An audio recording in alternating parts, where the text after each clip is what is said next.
দর্শক, আকিস ফিড নিবেদিত দীপ্ত কৃষির আজকের এই পর্বে সবাইকে আমন্ত্রণ জানাচ্ছি। Powered by Kazi Farms, co sponsored by Air Malik Seeds. আজ আমরা দীপ্ত কৃষি টিম চলে এসেছি টাঙ্গাইলের মধুপুরে। আমরা আজকে জানার চেষ্টা করব তাদের কৃষি নিয়ে ভাবনা এবং সার্বিক চিত্র। পুরো পর্ব জুড়ে আপনাদের সাথে আছি আমি নূরে জান্নাত।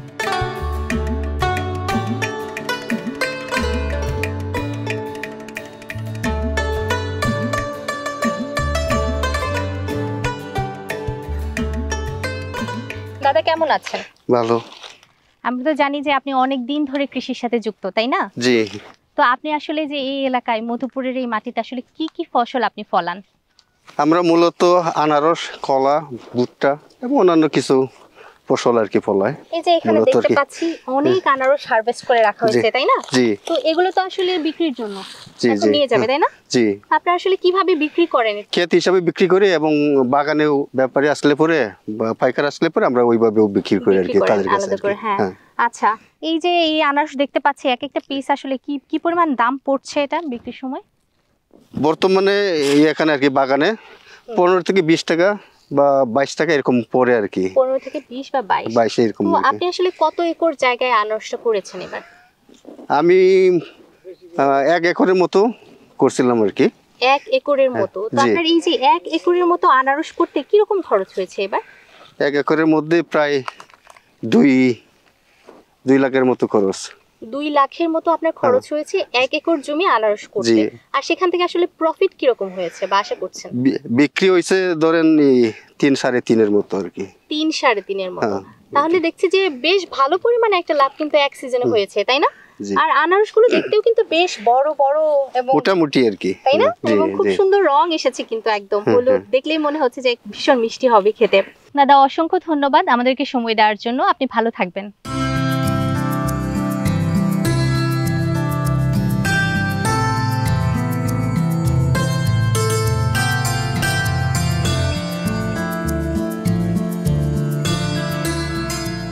ভাই আপনার নাম কি? আমার নাম সুজন মিয়া। সুজন ভাই, আপনি তো কলার বাগানে একজন কৃষি শ্রমিক হিসেবে কাজ করেন, তাই না? জি। তা আমরা তো এখন একটা কলার বাগানে আছি। এখানে দেখতে পাচ্ছি যে কলা আসলে হারভেস্টের জন্য তৈরি। আপনি কি আমাদেরকে একটা কলার ছড়ি কেটে দেখাবেন? হ্যাঁ, দেখাই। আচ্ছা, কিভাবে বোঝেন যে একটা কলার ছড়ি আসলে কাটার সময় হয়েছে কিনা বা উপযোগী হয়েছে কিনা, এটা কিভাবে বুঝতে পারেন? এটা আমরা দেখলে বুঝতে পারি, মানে মোটা হয়তো মোটার উপরে। আচ্ছা, এটা কতটুকু মোটা হয়েছে, এটা গ্রোথটা কেমন হয়েছে তার উপরে। তো এইটা যে কাটবেন, কাটার পরে কি এটা পুরো ছড়িটাই রেখে দিবেন?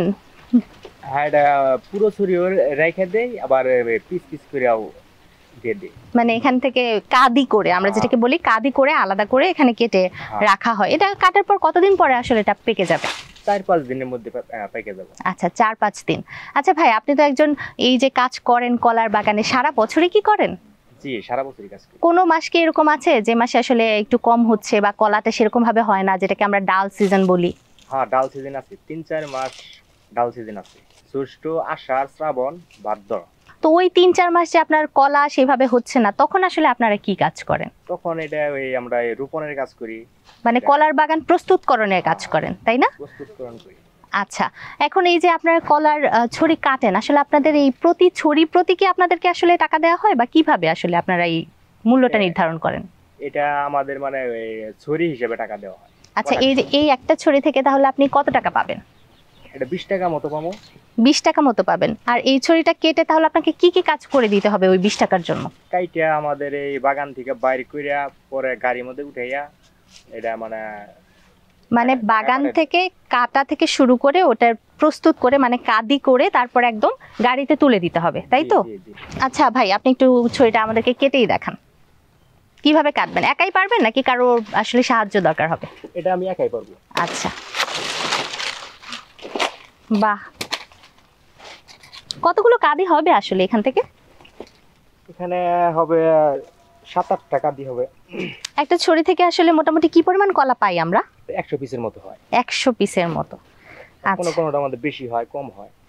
আচ্ছা, এখন যদি আমরা হিসাব করি যে সারা বছর আপনি কাজ করেন, প্রতি মাসে আসলে আপনার কি কি ধরনের টাকা আসলে থাকে? এটা আমাদের প্রোডাকশনে তো কোনো মাসে 25,000 হয়, কোনো মাসে 30,000 হয়। মানে প্রতি মাসে আপনি একজন কৃষি শ্রমিক হিসেবে কাজ করে কলার বাগানে 25 থেকে 30 হাজার টাকা রোজগার করে থাকেন, তাই না? জি। তাহলে এটা দিয়ে তো মোটামুটি ভালোভাবেই চলা যায় বা সচ্ছল বলা যায়। জি মোটামুটি ভালোই আছে। ঠিক আছে, ধন্যবাদ ভাই, আপনার সাথে কথা বলে অনেক ভালো লাগলো। আরে আকিস ফিড আইছে এবার ঠেকাইবো কে শুনি। বাজারে এলো আকিস ফিড, বাড়বে খামারের লাভ, রেজাল্ট হবে হিট।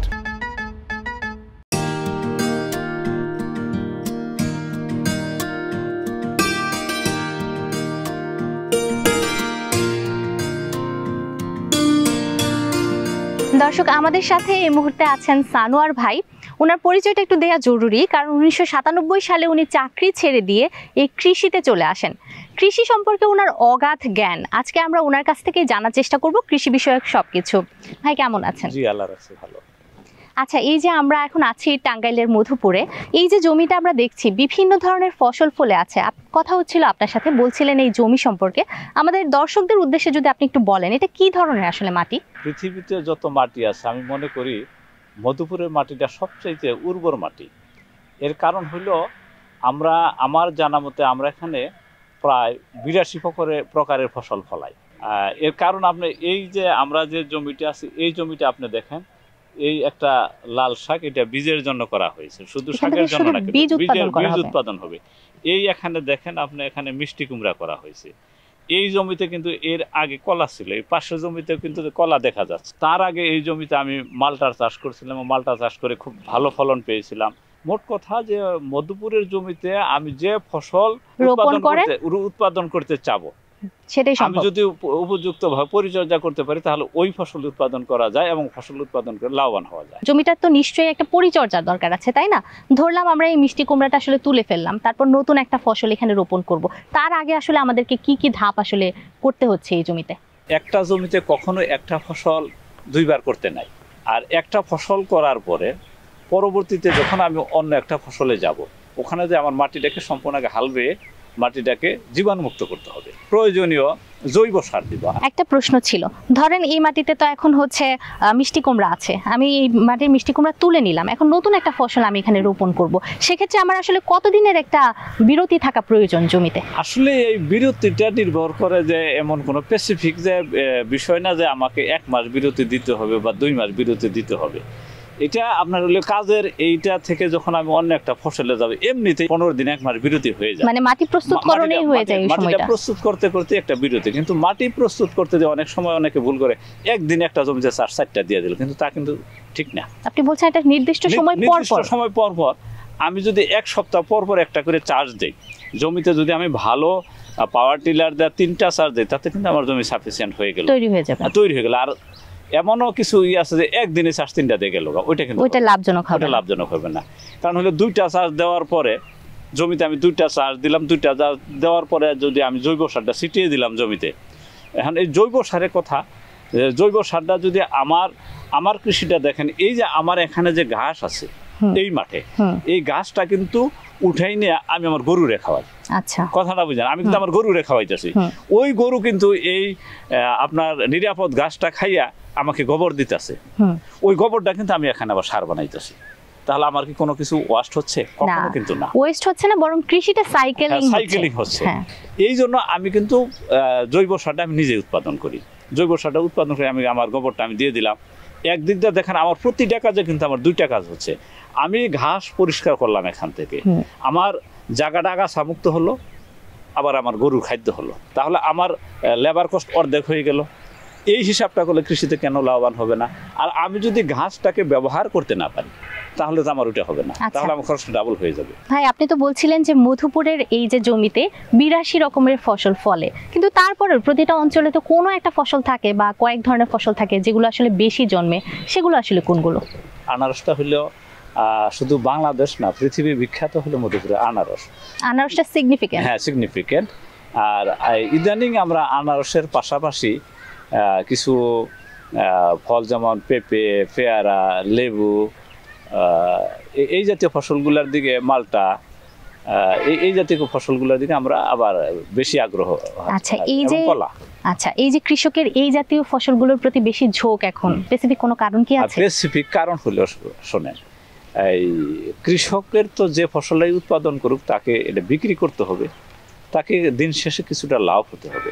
মানে ইনভেস্টমেন্ট যেহেতু করছে এটা থেকে তো একটা ভালো রিটার্ন আমি ভালো আশা একটা করছি। রিটার্ন যেন আসে, এই জন্য কিন্তু ওই বিভিন্ন ধরনের যে শাকসবজি এগুলা বিক্রি করা বড় কঠিন ব্যাপার, কিন্তু এই কলা পচনশীল শাকসবজি পচনশীল। খুব দ্রুত পচে কিন্তু যায়। কলা, পেঁপে, পেয়ারা, আনারস এই জিনিসগুলো বাজারজাত করে বা দেশের বিভিন্ন প্রান্তরে দেশ বিদেশে এগুলা বিক্রি করে একটু ভালো টাকা পাওয়া যায়। যারা নতুন আসলে কৃষিকাজে আসতে চায় তারা আসলে অনেক ধরনের সমস্যার কথা বলে, তো কৃষিতে তো আসলে সমস্যা এবং সমাধান দুই ধরনের ব্যাপারই আছে। সুবিধা এবং অসুবিধাগুলো যদি আপনি আমাদেরকে একটু শেয়ার করেন। আসলে কৃষিতে সুবিধা এবং অসুবিধার কোনোটার শেষ নাই। আমাদের দেশে কৃষকদের কোনো সংগঠন নেই, কৃষক একা। আপনি বাজারে যাবেন দেখবেন যে সকলেই চাবে যে কৃষক নিয়ে অনেক বক্তব্য দিবে, কৃষি পণ্যটা সস্তা কিনতে চায়। যখন এই বর্তমান ধরেন যে লেবু, একটা লেবুর দাম 15 টাকা, এইটা নিয়ে সারা দেশ তোলপাড়, কিন্তু ওই লেবু যখন 25 পয়সা বিক্রি করতে হয় তখন কিন্তু কেউ কথা বলে না। আর এই মাটির গুণাগুণ বিচার বিশ্লেষণ কইরা প্রকৃতি এবং পরিবেশের ভারসাম্য রক্ষা করে যদি আমি ফসল উৎপাদন করতে পারি, সারা পৃথিবীর মানুষ যতই আমাকে ঠকাইতে চাক না কেন, কৃষি আমাকে কিন্তু ঠকাবে না। জন্মের পর থেকে কৃষির যে অভিজ্ঞতা, সেই অভিজ্ঞতার আলোকে আমি একটি কথা বলবো যে কৃষিতে লাভ, এর থেকে পৃথিবীতে অন্য কোনো পেশায় লাভ নাই। কিন্তু আমি আবার বলছি মাটিটাকে চিনতে হবে। আমরা তো এখন দেখছি যে শীতের ফসল কিন্তু গ্রীষ্মকালেও ফলানো হচ্ছে, সারা মাস ধরে আমরা কিন্তু লাউ পাই, সারা মাস ধরে আমরা দেখা যাচ্ছে অন্য কোনো শীতকালীন ফসলও পাই, তো সেইটাকে আপনি কেন সমর্থন করছেন না, এটা কারণ কি? আসলে এখানে আমি যে কথাটা বলবো, ওই আমাদের দেশে সবকিছু কিন্তু একটা ইঁদুর মারার ওষুধের গল্পের মতো। আমার ওষুধ খেয়ে যদি ইঁদুর না মরে, ইঁদুর ধৈরাই না দেবে, আমি বাইরে মাইরা দেব। এই যে আমি যে কথা বলবো, আপনি হসপিটালে যাবেন, সারা দুনিয়ার মানুষ দেখবেন যে শুধু হসপিটালে। আমাদের কেন এত রোগ হচ্ছে?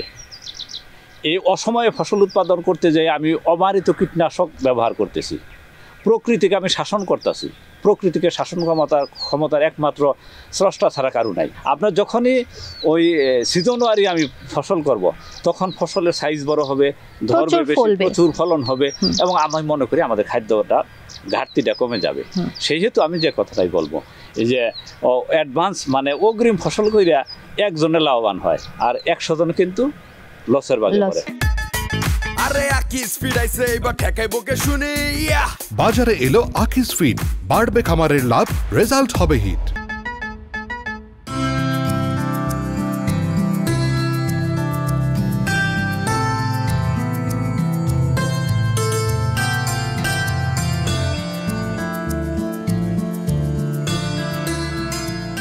আচ্ছা ভাইয়া, আরো একটা ব্যাপার নিয়ে আপনার সাথে কথা বলতে চাচ্ছিলাম, সেটা হচ্ছে ক্রপিং জোন। হ্যাঁ, ক্রপিং জোন নিয়ে যদি আপনি আমাদেরকে একটু জানান। যেমন এই যে আমরা বিভিন্ন ধরনের ফসল তো ফলাচ্ছি, এক এলাকায় ধরলাম আমরা হচ্ছে প্রচুর পরিমাণে কলা ফলছে, আমরা প্রচুর কলার বাগান করলাম, প্রচুর পরিমাণে লেবু হচ্ছে, লেবুর বাগান করলাম, কিন্তু এটা কি আসলে নির্দিষ্ট করে দেওয়া উচিত যে একটা এলাকায় আসলে কোন ধরনের ফসল কি পরিমাণ হওয়া উচিত? মানে ক্রপিং জোনে কি আপনি বিশ্বাস করেন? আমি অবশ্যই বিশ্বাস করি। আর আমাদের দেশের যে মৃত্তিকা বিজ্ঞানী যারা আছেন, তারা এই বাংলাদেশটাকে 30টা ভাগে বিভক্ত করেছেন। 30টা ভাগের 30 ধরনের আবহাওয়া, 30 ধরনের মাটির গুণাগুণ বিদ্যমান।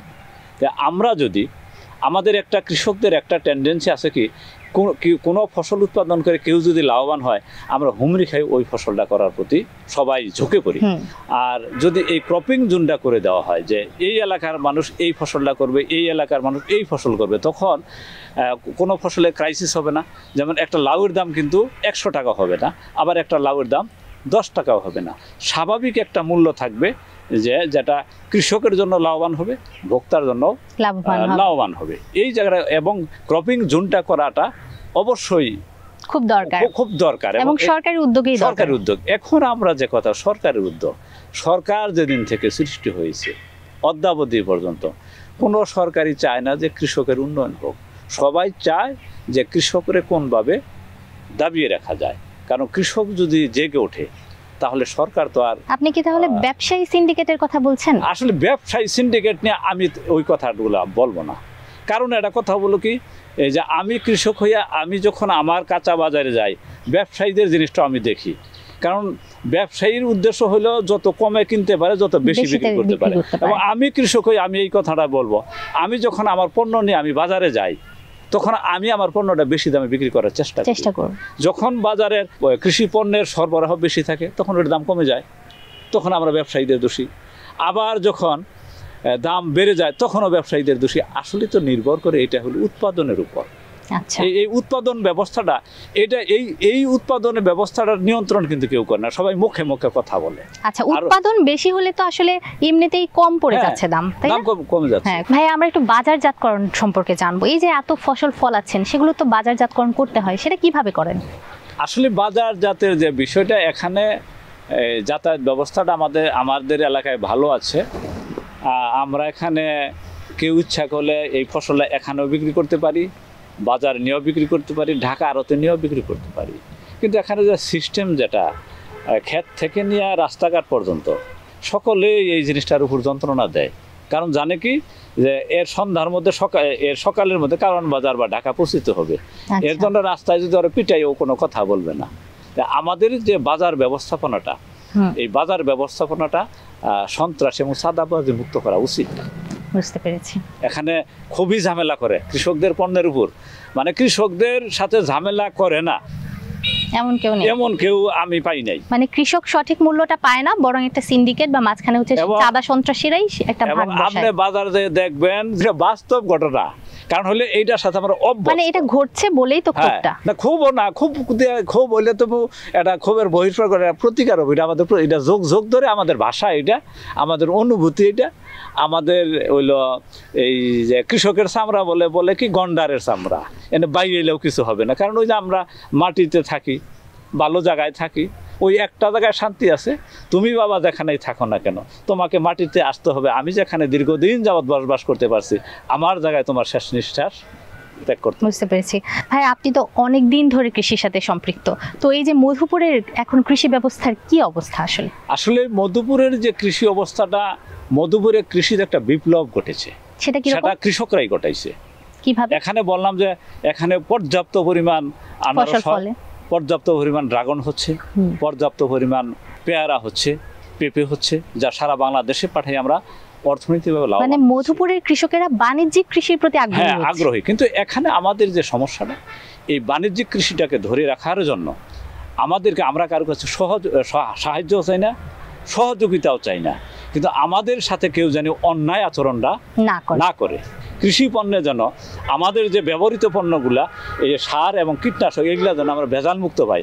ভেজালকারীরা যেন মধুপুরে এই ভেজাল কীটনাশক, ভেজাল সার এনে বিক্রয় না পারে। বুঝতে পেরেছি ভাইয়া, আপনি আসলে এত পরিমাণ জানেন, আমি নিশ্চিত যে আমাদের দর্শক আপনার কাছ থেকে অনেক কিছু জানতে পেরেছে। আপনাকে ধন্যবাদ আমাদেরকে সময় দেওয়ার জন্য। আপনি অনেক ভালো থাকবেন। আপনাকেও ধন্যবাদ, আপনারা সবাই ভালো থাকবেন। কৃষি বিষয়ে যে কোনো তথ্য জানতে ও জানাতে লিখতে পারেন এই ঠিকানায়। দীপ্ত কৃষি, প্লট 7/A/গ, তেজগাঁও শিল্প এলাকা, ঢাকা 1208। আপনারা চাইলে ইমেল করতে পারেন krishi@dipto.tv এই ঠিকানায়, অথবা ফোন করতে পারেন 0178-768-2832 নম্বরে। শুক্রবার ছাড়া প্রতিদিন সকাল 9টা থেকে বিকেল 5টা পর্যন্ত।